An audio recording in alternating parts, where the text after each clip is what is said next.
Apa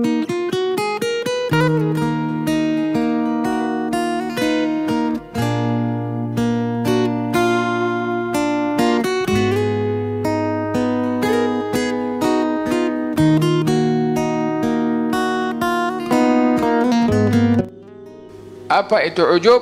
Bangga diri. Ujub, bangga diri.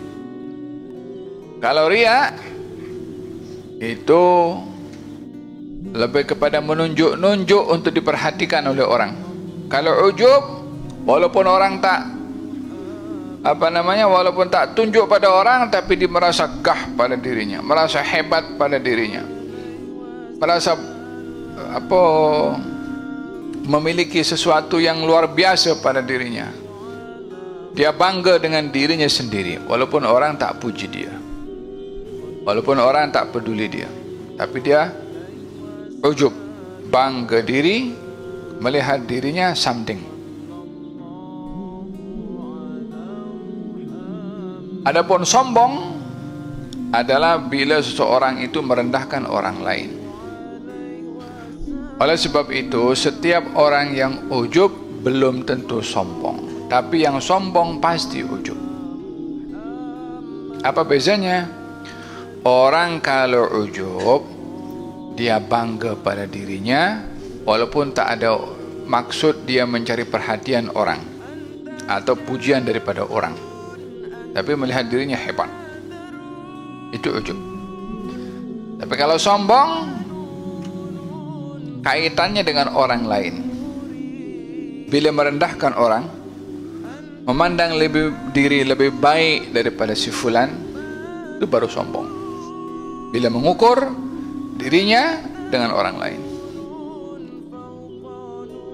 Contohnya, seorang yang diberi oleh Allah kelebihan pada hafazannya dia hebat, atau kalau dia menghafal sekali dia cepat tangkap, atau hadir dalam kelas dia cepat paham.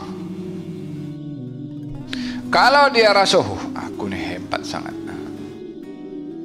walaupun dia tak merendahkan orang lain, tapi melihat dirinya memiliki kelebihan yang luar biasa, ini namanya ujub. Tapi kalau dia bandingkan dengan kawannya, tengok aku cepat, engkau stupid, contohnya macam tu, ini sudah sombong. Apa sebabnya? Dia bangga diri dan dia merendahkan orang lain.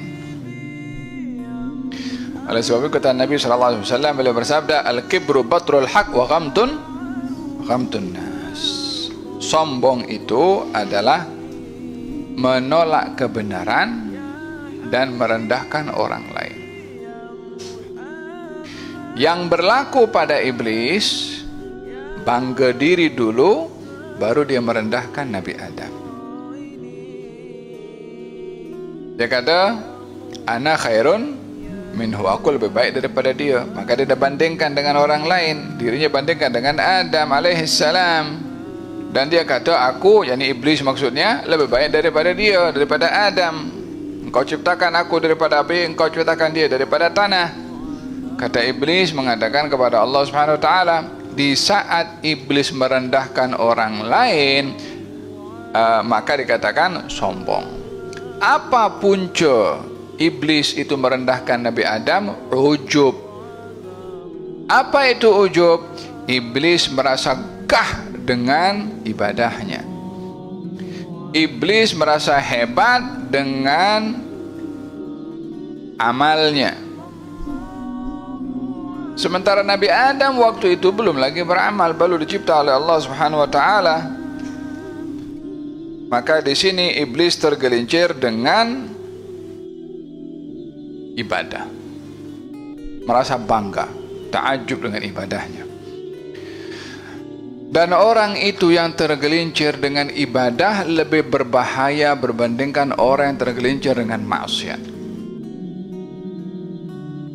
Karena orang yang tergelincir dengan maksiat, dia tahu dia buat maksiat, maka dia mudah untuk insaf, untuk kembali ke pangkal jalan. Tapi kalau orang tergelincir dengan ibadahnya, dia merasa betul betul karena dia beribadah, walaupun pada hakikatnya dia tak betul pada tujuan ibadah, pada maksud, pada nawaitu. Iblis kan ibadah, dia sampai ditempatkan oleh Allah bersama dengan para malaikat.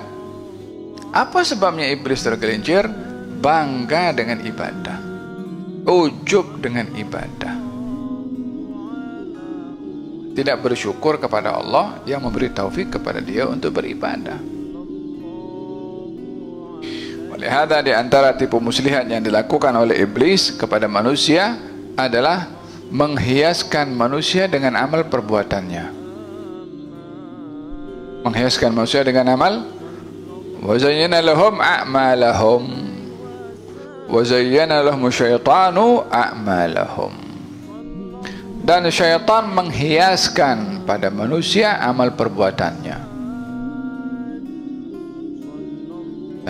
Macam mana menghiaskan amal perbuatannya? Kau dah banyak bersedekah dah, hebat dah. Kau dah banyak hafal Quran dah. Kau dah banyak dah ilmu. Tengok si fulan tu tak belajar. Faham tu?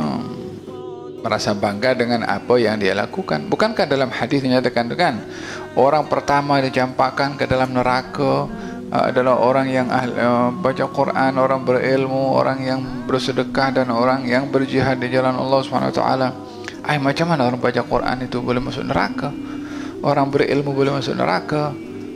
Nawaitu untuk mencari ilmu itu tak betul dan merendahkan orang lain. Tengok suara aku bagus, engkau punya suara, engkau suara apa? Macam burung gagak. Contoh, aku boleh memainkan peranan, engkau orang tak guna. Contoh, bila sudah melihat kepada dirinya something dan merendahkan kepada orang lain, dia adalah mengambil sifatnya iblis. Dia mengambil sifatnya. Apa bezanya dengan iblis? Dari sifat tak ada beza, dari asal usul je, ini manusia, ini iblis. Apa guna kemanusiaan manusia yang diberikan oleh Allah Subhanahu wa taala hati nurani dan dijadikan untuknya contoh Nabi Muhammad sallallahu alaihi wasallam, yang mengambil iblis dijadikan contoh untuk apa? La yadkhul jannata man kana fi qalbihi mithqala habbat khardan min kibrin. Tak akan masuk surga orang dalam hatinya ada sifat sombong walaupun sebesar biji sawi. Hati-hati daripada sifat sombong. Jangan sombong kepada orang karena hafalan Qur'annya. Jangan sombong kepada orang karena cepat hafazannya. Jangan sombong kepada orang walau cepat pemahamannya. Jangan sombong kepada orang walau punya suara lebih baik daripada yang lain. Jangan sombong daripada orang karena kekayaannya. Jangan sombong kepada orang lain apapun juga yang ada diberikan oleh Allah SWT. Kalau pemberian itu diambil balik oleh Allah, apa jadi?